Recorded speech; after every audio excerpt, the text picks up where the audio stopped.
च्यानलमा नयाँ हुनुहुन्छ भने च्यानल सब्स्क्राइब गरी भिडियो साथीहरूलाई शेयर गरिदिनुहोला। लक्ष्मीप्रसाद देवकोटाको नेपाली साहित्यको इतिहासमा सर्वश्रेष्ठ पुरुष निबन्ध छोटकरीमा। लक्ष्मीप्रसाद देवकोटा जीवनकाल सन् 1966 देखि 2016 द्वारा लेखिएको नेपाली साहित्यको इतिहासमा सर्वश्रेष्ठ पुरुष निबन्ध लक्ष्मी निबन्ध संग्रह सन् 2002 मा सङ्कलित एक उत्कृष्ट निबन्ध हो। यस निबन्धमा देवकोटाले आफ्ना अग्रज कवि एवं नेपाली साहित्यका आदिकवि भानुभक्त आचार्यप्रति उच्च सम्मान व्यक्त गरेका छन् र भानुद्वारा रचिएको रामायण महाकाव्यको मुक्तकण्ठले प्रशंसा गरेका छन्। रामायण बाहेक उनका अन्य काव्यकृतिहरूको सन्दर्भ समेत जोड्दै निबन्धकार देवकोटाले कवि भानुलाई नेपाली साहित्यको इतिहासका सर्वश्रेष्ठ व्यक्तिका रूपमा प्रस्तुत गरेका छन्। पाठकको हृदयलाई छुन सक्ने साहित्य नै सर्वश्रेष्ठ हुने उल्लेख गर्दै प्रारम्भ गरिएको यस निबन्धमा देवकोटाले रामायणलाई प्रभावकारी एवं सर्वप्रिय रचनाका रूपमा तथा त्यसका रचनाकार कवि भानुभक्तलाई सर्वश्रेष्ठ कविका रूपमा प्रस्तुत गरेका छन्। रामायण नेपाली हृदयको नजिकको रचना भएको मत देवकोटाको रहेको छ। बौद्धिक आडम्बर र खिचातानी एवं चमत्कारप्रति बोक्रे रुचि देखाउने तथा तडक भडक निसार र कृत्रिमताको भुलभुलावटमा रमाउने नेपालीहरूको प्रवृत्तिप्रति देवकोटाको विमति रहेको छ। अन्य भाषाका रचनाहरूलाई दिल खोलेर प्रशंसा गर्ने हामी नेपालीहरूमा स्वदेशी सौन्दर्यको कदर गर्ने प्रवृत्ति कमजोर बनेको विचार निबन्धकार देवकोटाको रहेको छ।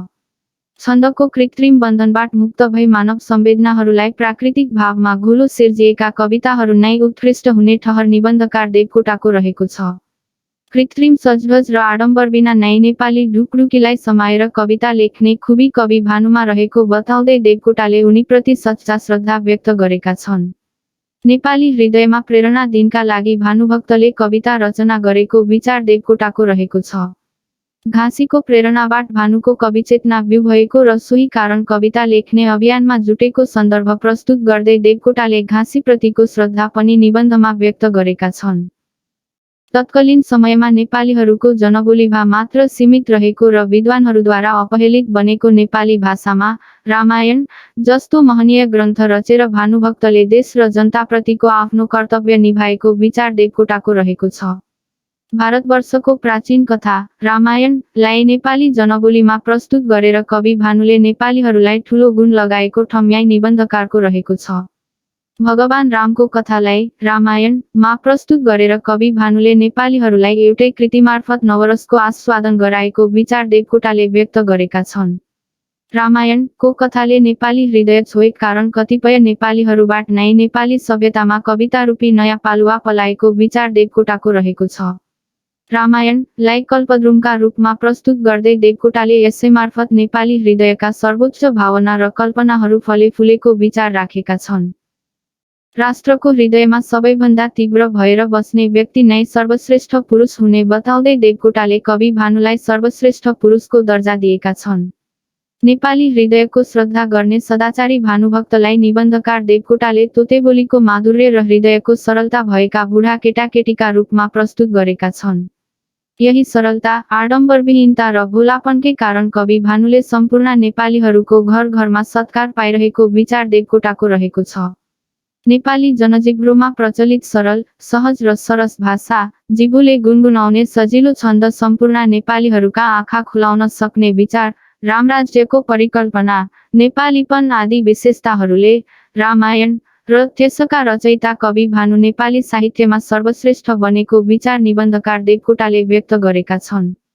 यति हुँदाहुँदै पनि हामी नेपालीहरूले भानुभक्तलाई उचित र आवश्यक सम्मान गर्न नसकेकोमा निबन्धकारले चिन्ता व्यक्त गरेका छन्।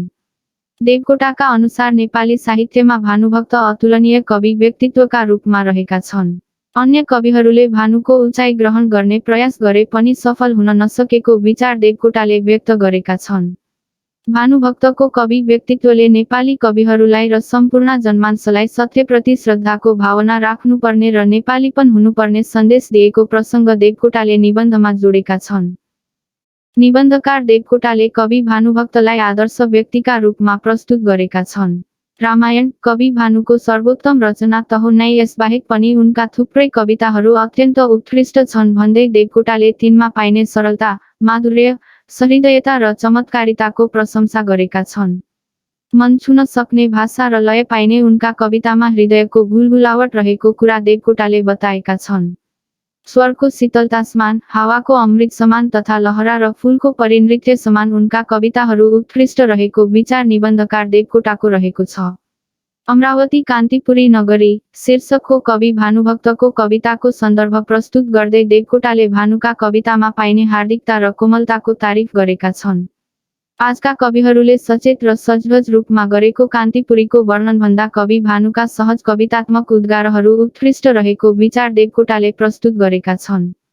स्वरको सुन्दरतालाई यही कान्तिपुरीमा ल्याउन सक्ने कवि भानुको खुबीको प्रशंसा देवकोटाले गरेका छन्। सरल र सहज हुँदाहुँदै पनि कवि भानुका रचनाहरूमा भावात्मक गहिराई र सत्यताको मोहनी पाइने कुरा निबन्धकार देवकोटाले उल्लेख गरेका छन्। त्यसैगरी निबन्धको अन्त्यमा निबन्धकार देवकोटाले कवि भानुका धेरै कविताहरू प्राप्य हुन नसकेको प्रति चिन्ता व्यक्त गर्दै तिनीहरूको खोजीका लागि क्रियाशील हुन आग्रह गरेका छन्। यिनै सन्दर्भ प्रस्तुत गर्दै देवकोटाले कवि भानुभक्त आफ्ना लागि सर्वप्रिय र सर्वश्रेष्ठ रहेको विचार प्रस्तुत गर्दछन्।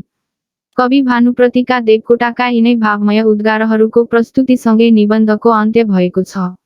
यस प्रकार नेपाली साहित्यको इतिहासमा सर्वश्रेष्ठ पुरुष निबन्धमा निबन्धकार देवकोटाले अग्रज कवि भानुभक्तप्रतिको उच्च श्रद्धाभाव व्यक्त गरेका छन्। भानुभक्तको रामायण महाकाव्यमा पाइने सरलता, सहजता, मधुरता, प्रभावकारिता, प्राकृतिकता, आडम्बरविहीनता, नेपाली भाषाप्रतिको मोह, नेपाली जनजीवनको सहज प्रस्तुति, सत्यको मोहनी आदि जस्ता विशेषताले प्रभावित बनेका निबन्धकार देवकोटाले उक्त कृतिको मुक्तकण्ठले प्रशंसा गर्दै अतुलनीय ठानेका छन् र त्यही कृतिका माध्यमबाट कवि भानु नेपाली साहित्यमा सर्वश्रेष्ठ पुरुषका रूपमा स्थापित भएको विषय उल्लेख गरेका छन्। रामायण बाहेकका अन्य कृतिहरूको सन्दर्भ समेत जोड्दै निबन्धकारले भानुभक्तको कवि व्यक्तित्वको उच्च तारिफ गरेका छन्। सिङ्गो निबन्धमा निबन्धकार देवकोटाले भानुभक्त र उनीद्वारा रचित कृतिहरूको उच्चता प्रस्तुत गर्दै भानुलाई सर्वश्रेष्ठ पुरुषका रूपमा वर्णन गरेको सन्दर्भले सोही अर्थमा निबन्धको शीर्षक नेपाली साहित्यको इतिहासमा सर्वश्रेष्ठ पुरुष शीर्षक सार्थक बनेको छ।